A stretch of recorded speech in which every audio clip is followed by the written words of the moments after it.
welcome back to my channel. Today's video, I want to go over this amazing book by Bishop T.D. Jakes. It's called When Women Pray. It's about 10 women of the Bible who changed the world through prayer, and anybody who has any type of prayer life knows that prayer can change anything, any situation at any time. So the book starts off with Hannah, and it says, when women pray, God brings about new life. So the next woman we have is Mary. When women pray, God brings redemption and reconciliation into darkness. Next we have Sarah. When women pray, they find hope and joy in unexpected places. Next we have the woman with the issue of blood. I love this chapter because we never find out the woman's name. Like, if you read this part of the Bible, you know that the woman with the issue of blood, she bled for 12 years straight without any hope of it stopping. She spent all of her money going to different doctors and physicians in that time period, trying to just get some type of relief. And, you know, it didn't happen until she was able to touch Jesus. So it's just amazing that this is how she's known, as the woman with the issue of blood. But when Jesus approaches her and tries to figure out who touched him, because if you read this chapter specifically, you'll see that she just touched the hem of his garment, and he turned around and he said, you know, who touched me? And she called out to him, and he called her daughter. So that lets you know that even though you might be dealing with something that you can't control, you feel like you are defined by that issue. You're not. You're still someone to God. So that's a beautiful thing. The next chapter is Naomi. When women pray, curses turn into blessings. That was a really awesome chapter. I enjoyed that too. The Samaritan woman. Women who pray, they are quenched of their thirst. Next we have Esther. When women pray, they gain victory over injustice. We have Rhoda next. When women pray, people are set free from bondage. Next we have the Shunammite woman. When women pray, even what is dead can find life again. The Shunammite woman, just like the woman with the issue of blood, she didn't have a name. This is how they described her in the Bible. The author of that chapter, they never gave her a name. That's just how she was defined. And then we have Anna. Women who pray help people find salvation. So this is a really awesome book. My husband bought it for me. It's amazing. I'll be reading it again soon. It's not long at all. It took me forever because I have 3 kids. But if you don't, you can get through it within a couple days. It took me about 2 weeks, but it's just such an amazing book. It really puts life in perspective.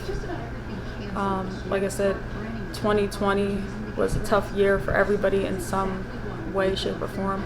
2021 is coming out, you know, a little better. We have a vaccine rolling out for the virus and things like that. We have cases going down, so that's a blessing within itself. And like, when I read this book, you know, you just see even way back then, before Jesus walked the earth and now after, prayer could change things. I know that there's times in my life where I can't do anything. I can't change a situation, but I know that I can pray, and that relationship that I have with God at the end of the day means everything to me. So even when you don't have the strength or the resources or whatever it is to get out of whatever you may be dealing with, turn to prayer, or turn to someone who is comfortable praying with you or for you, because sometimes people just don't know how to pray. And I encourage you guys to get this book. I'm not sure how much it costs because my husband got it directly from the Potter's House Church in Dallas, Texas. So I'm not sure, but I know they sell it on Amazon, so you can check it out, look for it there. But yeah, it was an amazing book. It's amazing that these women, they were living out their testimony, and they had no idea that, you know, hundreds of thousands of years later, it would touch us all in some way. So it's like, never think that what you're dealing with will be in vain. Even if God is allowing you to go through something, just to help the next person get through it. Just try to take it all in stride and focus on the end point and the end result. For me, I think the woman that I relate to the most, it would be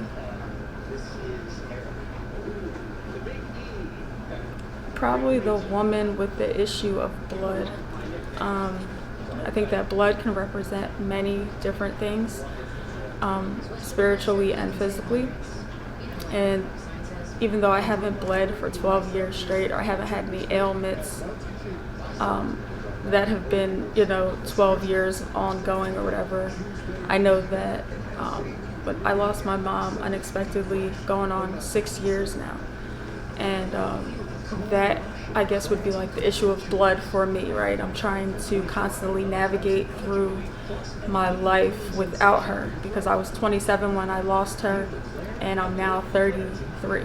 I had to think about it for a minute. 33 now. I lost her a couple months before I turned 28. So I have 3 young kids. So I'm trying to navigate through motherhood without my mom. So that's difficult, right? So that puts me in mind to the woman with the issue of blood. And anytime I turn to Jesus and I just touch the hem of his garment, I go to him in prayer by myself in the shower, any chance that I get, in the car, while I'm in bed at night, and I just feel peace, like the issue of blood is gone, right? So I encourage you to just, whatever is on your heart, mind, soul, take it to God, and just go to him in prayer, and he will work it through you. You will find peace, you will find joy, and don't think that prayer is a quick fix, because it's not. You need to work at your prayer life and having a relationship with the Lord. I've known the Lord for a long time now. I was introduced to the Lord when I was about 3, 4, and I was baptized at 8, and my relationship with him has just grown, through my journey of life thus far. And it's awesome. Sometimes it can be scary because we don't have anyone sitting in front of us saying, do it this way or do it that way, or if you do it this way, it's going to turn out that way, or vice versa. So you just, go to the Lord in prayer. One thing about this book is it gives you direct scriptures to go to, direct passages. The Bible can be intimidating. It's a huge book, right? It has tons of pages and chapters and stories and everything else. So I encourage you to purchase this book for yourself, or a loved one, a woman in your family, a woman at work, just bless someone with this book, because it was truly a blessing for me. So I hope you like this video. Don't forget, get the book. I'll talk to you guys later. Bye.